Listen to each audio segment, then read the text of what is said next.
Story time, boys and girls. This is not about politics, and no, it's not about business, but you're going to think it's about business when I start talking. Stick with the story, you're going to like it.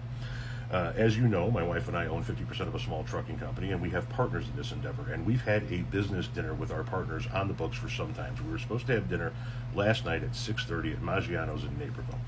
Our daughter Magnolia was going out to dinner with a friend of hers, and our daughter Lily was going to take our son up to my sister-in-law's house and just kind of hang out for a little while we were out to dinner.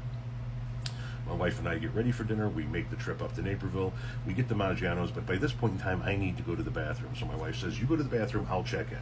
So I've been to this particular Maggiano's a handful of times, and I remember that the bathroom was at the end of one particular hallway, but I couldn't remember if it was on the left or the right side of the hallway. So I get to the end of the hallway, and I see a big door with frosted leaded glass that you can see through, and a giant M.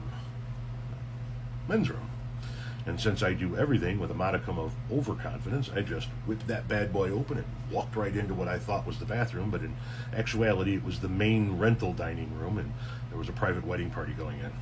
I walked in, and there was the bride and groom right there talking to people.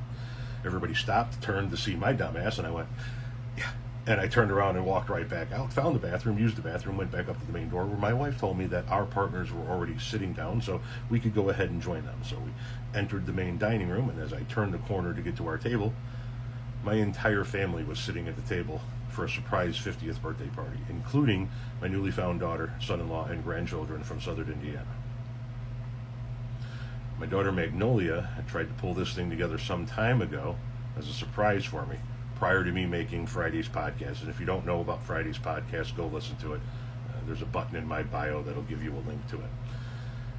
It was one of the most incredibly thoughtful things my daughter Magnolia has ever done for me, and it's going to be something that I will never forget as long as I live, because that was the very first time that all four of my children were at a table together for dinner.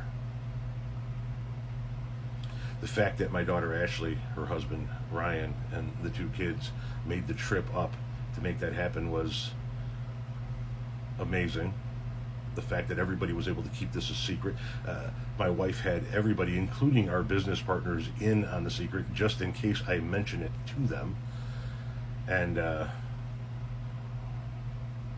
was one of the most unbelievable nights of my life. So thank you very much to Magnolia and Ashley and my wife Renee, my daughter Lily, my son Tommy, and everybody else that was involved for putting my entire family together for the very first time. Thank you.